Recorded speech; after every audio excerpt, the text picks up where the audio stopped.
There's no feeling more intense than starting over. If you deleted your homework the day before it was due, as I have, or if you left your wallet at home and you have to go back after spending an hour in the commute. If you won some money at the casino and then put all your winnings on red but it came up black. If you got your best shirt dry cleaned before a wedding and then immediately dropped food on it.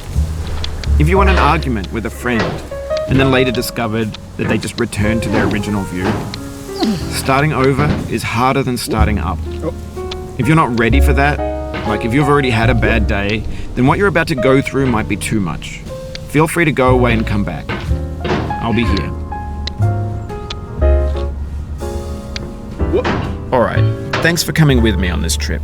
I'll understand if you have to take a break at any point. Just find a safe place to stop and quit the game. And don't worry, I'll save your progress, always, even your mistakes.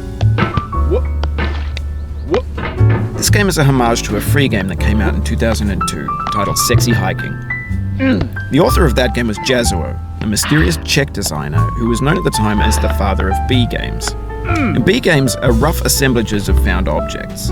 Designers slap them together very quickly and freely, and they're often too rough and unfriendly to gain much of a following. They're built more for the joy of building them than as polished products. In a certain way, Sexy Hiking is the perfect embodiment of a B game.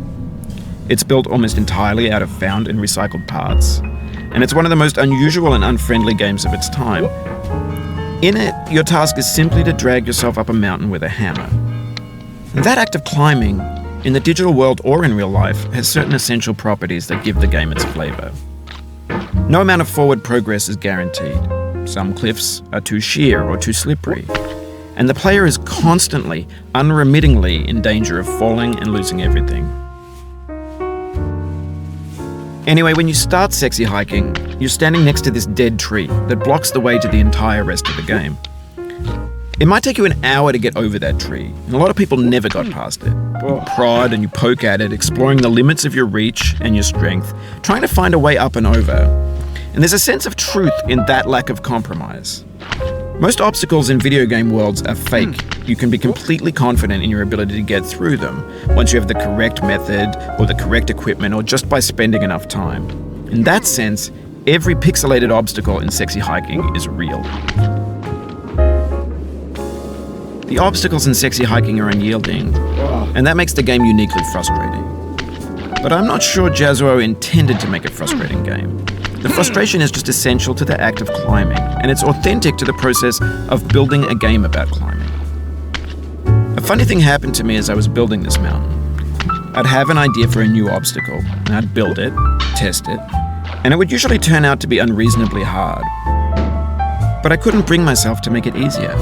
It already felt like my inability to get past the new obstacle was my fault as a player rather than as a builder. Imaginary mountains build themselves from our efforts to climb them, and it's our repeated attempts to reach the summit that turns those mountains into something real. When you're building a video game world, you're building with ideas, and that can be like working with quickset cement. You mold your ideas into a certain shape that can be played with, and in the process of playing with them, they begin to harden and set until they're immutable, like rock. And at that point, you can't